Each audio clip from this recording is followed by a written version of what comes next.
है। हाँ, उसको हम कटवा देंगे बाद में। अरे टेप काट के निकाल देंगे उसे।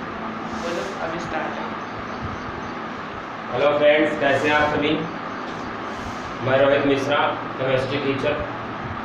काफ़ी दिनों के बाद आप सभी से मुखातिब हुआ हूँ, क्योंकि सभी स्टूडेंट्स की छुट्टियाँ चल रही हैं। जून का महीना है, ऐसे में सभी अध्यापक बंधु एक प्रकार से आराम कर रहे हैं। और होता क्या है कि जब आप रेस्ट करते हैं तो एक प्रकार से शरीर में एक आलसीपन आ जाता है। तो काफ़ी समय से आप सबके साथ से मैं मुखातिब ना हो पाया, लेकिन काफ़ी लंबे समय के बाद आज आप सभी के सामने एक टॉपिक लेकर के आया हूँ और आशा करता हूँ आप सबको समझ में आएगा। कि फिजिक्स केमिस्ट्री दोनों की दृष्टि से एक महत्वपूर्ण टॉपिक है और बेहद इम्पॉर्टेंट भी है परीक्षा की दृष्टि से, as a competitive level exams के लिए। और मैंने इसको शॉर्टकट में या इस प्रकार से ज़्यादा मटेरियल ना लेते हुए कम समय में तैयार किया हुआ है, जो आप सभी के सामने मैं बताने जा रहा हूँ। विधिवत समझेंगे तो ज़्यादा समझ में आएगा, थोड़ा सा इस पर गौर करने की आवश्यकता है। तो ज़रा देखें मैं क्या बताने जा रहा हूँ। सबसे पहले हम लोग बात करते हैं नाभिकीय विखंडन की, जिसको हम लोग कहते हैं न्यूक्लियर फिजन। होता क्या है कि वर्तमान में जैसे आप लोग देख पा रहे हैं कि रूस यूक्रेन युद्ध यूरोप में जो चल रहा है, वहाँ बड़े परमाणु बम की बात की जा रही है। एक प्रकार से परमाणु बम की चर्चा होती रहती है, ज़्यादातर सुर्खियों में रहता है, क्योंकि वास्तविकता ये है कि शायद ही कोई देश इस पृथ्वी पर ऐसा हो। मैं कुछ देशों की बात नहीं करता हूँ, लेकिन लगभग सभी देश जो प्रतिभा संपन्न हैं और आर्थिक रूप से मजबूत हैं, वो परमाणु शक्ति से लैस हैं। ऐसे में परमाणु बम और हाइड्रोजन बम पर आधारित टॉपिक आप सभी के सामने मैं बताने जा रहा हूँ। तो पहले हम बात कर लेते हैं नाभिकीय विखंडन की। तो नाभिकीय विखंडन का सीधा सा अर्थ ये होता है कि जब कोई बड़ा नाभिक अपने छोटे छोटे नाभिकों में टूट जाता है, टूटने का अर्थ होता है विखंडित हो जाना, उसको कहा जाता है नाभिकीय विखंडन। फॉर एग्जाम्पल की बात करें हम तो यूरेनियम यानी यू सिंबल होता है। यूरेनियम का परमाणु क्रमांक होता है 92 और परमाणु भार होता है 235। जब इस यूरेनियम परमाणु पर, जो कि एक प्रकार का बड़ा नाभिक है, पर क्या की जाती है, न्यूट्रॉनों की बमबारी की जाती है, इस पर बौछार की जाती है। तो ये जो यूरेनियम परमाणु है, ये दो प्रकार के हल्के हल्के या छोटे नाभिकों में टूट जाता है, या हम कह सकते हैं छोटे छोटे परमाणुओं में डिवाइड हो जाता है। पहला है आपका बेरियम Ba और दूसरा है क्रिप्टॉन। बेरियम को हम लोग Ba कहते हैं, क्रिप्टॉन को Kr। कुल मिलाकर के 200 MeV माइक्रो इलेक्ट्रॉन वोल्ट की ऊर्जा जो है इस पूरे के पूरे प्रक्रम में मुक्त होती है।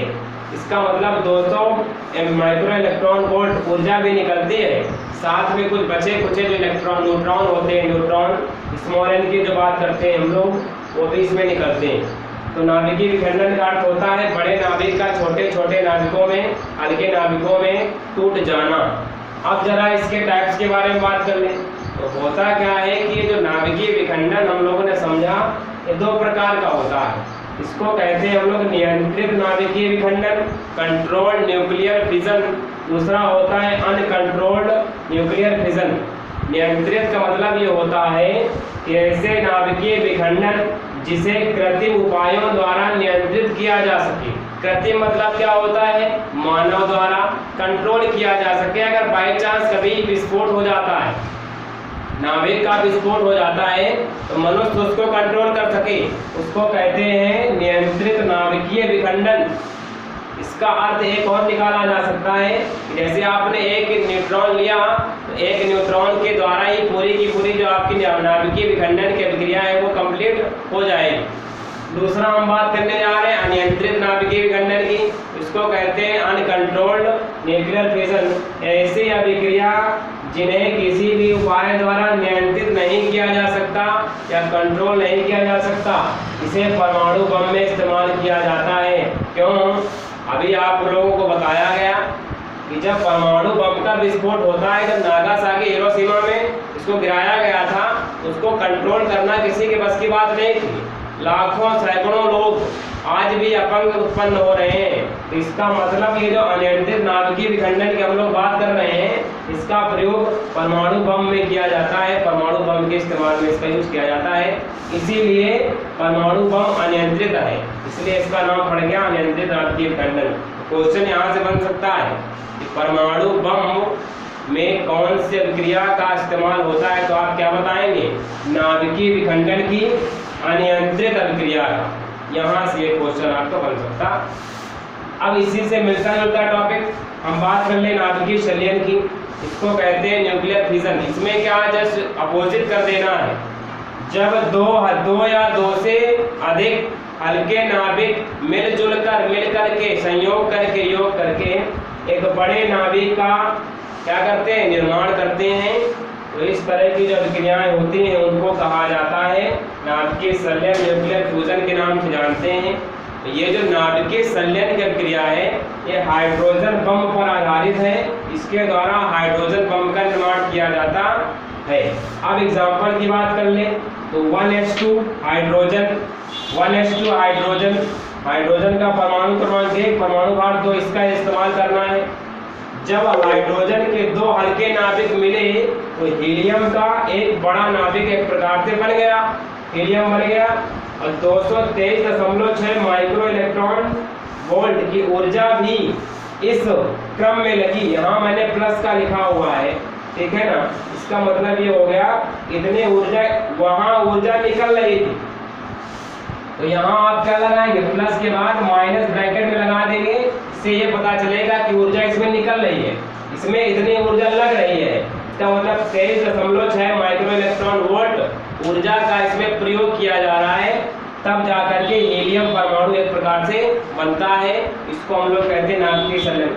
दूसरा एग्जाम्पल क्या कहता है? 1H1 + 1H1 + 1H1 + 1H1, ये चार क्या मिल गए? यहाँ पे बनेगा 2He4। यहाँ भी हीलियम बन रहा है, कुछ बीटा कण निकलते हैं, कुछ वोल्टेज निकलता है।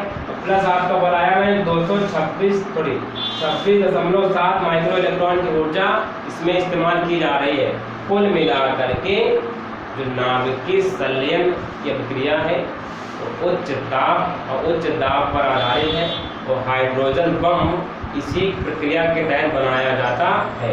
मैंने यहाँ पर लिख रखा हुआ है, ठीक है ना। तो क्वेश्चन अगर आपसे ये पूछा जाए कि हाइड्रोजन बम किस अभिक्रिया पर आधारित, तो आप बताएंगे नाभिकीय संलयन पर आधारित है।